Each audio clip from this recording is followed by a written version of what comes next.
ఏంటి పరిస్థితి? ఏం చెప్పమంటారు? ఇక్కడ పరిస్థితి ముందులా లేదు. ఏదో ఒకటి చెయ్యి. ఏం చెయ్యాలన్నా సగం ఊరు మనకి వ్యతిరేకంగా ఉంది. ఎంత కావాలంటే అది పంపిస్తాను. ఓట్లు మనకే పడాలి. పని చేసేవాడికి సీట్ ఇవ్వలేదు.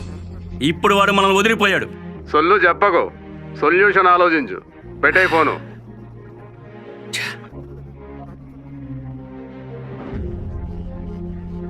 ఈ ప్రచారం ఏంటో నా చావుకొచ్చింది.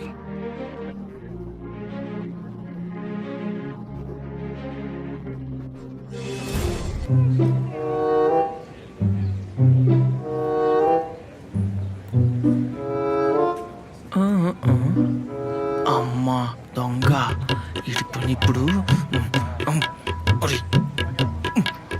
వచ్చేది దొంగతనం చేస్తారు. దొంగ దొంగ దొంగ దొంగ దొంగతనానికి వస్తారా? కొట్టండి, దొంగతనానికి వస్తారా? వదలొద్దు, కొట్టండి.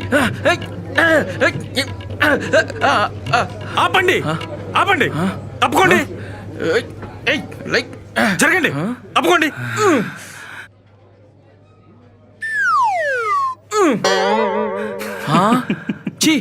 ఇప్పుడు దొంగతనాలు కూడా చేస్తున్నారా?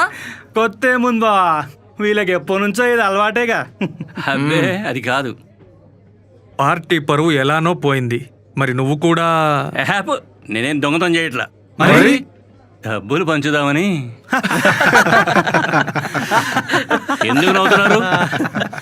ఇలా నవ్వితే మీ బతులు తెల్లారిపోతాయి. ఆహా, ఎందుకో? జగనన్న డబ్బులు ఇస్తే సరిపోతుందా? అభివృద్ధి లేదు, పాడు లేదు. అందుకే మమ్మల్ని నమ్ముకోమంటున్నాం. ఎందుకురా కొట్టావు?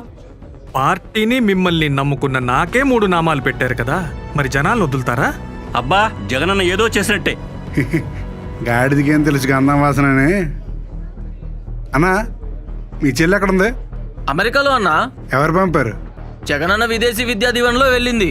రేపు మీ అన్న ఎక్కడ పని చేస్తున్నాడు రా? రామాయపట్నం పోర్టు. మా తమ్ముడు మచిలీపట్నం పోర్టు. అర్థమైందా? ఇన్ఫ్రాస్ట్రక్చర్ లేదు, పాడు లేదు. ఇంకెలా బాగుపడతారు మీరు? 3 ఇండస్ట్రియల్ కారిడార్లు, 4 పోర్ట్లు, 10 ఫిషింగ్ హార్బర్లు, 127 పరిశ్రమలు, ఇంటర్నేషనల్ ఎయిర్పోర్టు, వేలల్లో ప్రైమరీ క్లినిక్లు. ఇన్ఫ్రాస్ట్రక్చర్ లేకుండా ఇంత అభివృద్ధి జరిగిందా ఏంటి? ఉద్యోగాలు రావట్లేదా? అసలు మా జగనన్న ఏం చేస్తున్నాడో తెలుసా? సోషల్ క్యాపిటల్ పెంచుతున్నాడు. మనుషుల కోసం మనుషులను నమ్మి మనుషుల మీద డబ్బులు పెడుతున్నాడు. ఇల్లు కట్టించాడు, నీళ్లు తెప్పించాడు, అమ్మఒడి ఇచ్చాడు, స్కూళ్ళు బాగా చేయించాడు, పిల్లలకి ఇంగ్లీష్ మీడియం పెట్టించాడు, పిల్లలకు ట్యాబ్లు ఇచ్చాడు, పేదలకి అన్నం పెట్టి వాళ్ళ ఆకలి తీర్చాడు. ఇలా సోషల్ ఇంజనీరింగ్ చేసి మా బతుకులు బాగు చేశాడు. ఇదిగో పచ్చదాత, భవిష్యత్తు మీద ఇన్వెస్ట్ చేశాడు మా అన్న. ఇవన్నీ పక్కన పెడితే మనోళ్ళు కూడా కొనసాగిస్తామంటున్న ఈ వాలంటీర్ల వ్యవస్థతో ప్రభుత్వాన్ని జనాల ఇంటికి తెచ్చాడు. మరి మనోళ్ళు ఏం చేశారు? జరిగే మంచిని కూడా చెడగొట్టారు. అన్నా, నాకు అవన్నీ తెలీదు.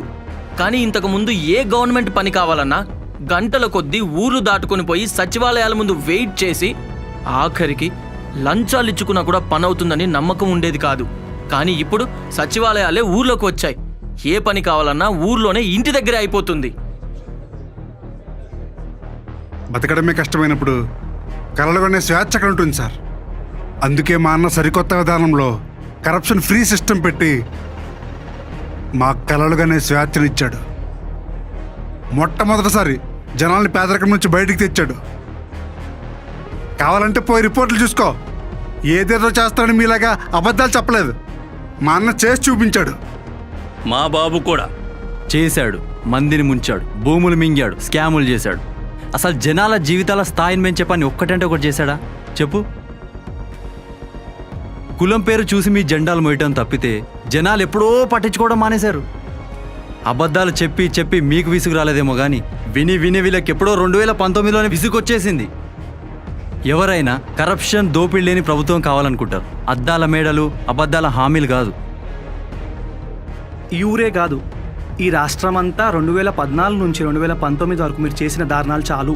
అది తెచ్చి మళ్ళీ నెత్తిన పెట్టుకోలేమా అంటున్నారన్నా. బయలుదేరండి అన్న, బయలుదేరండి. మీ వాళ్ళకి చెప్పండి, ఈసారి గెలిచేది ఫ్యానే, వచ్చేది మా జగనన్నే అని చెప్పి. మీ బాబుని వాళ్ళ కొడుకుని జైలుకి వెళ్ళడానికి రెడీగా ఉండమని చెప్పండి. బయలుదేరండి.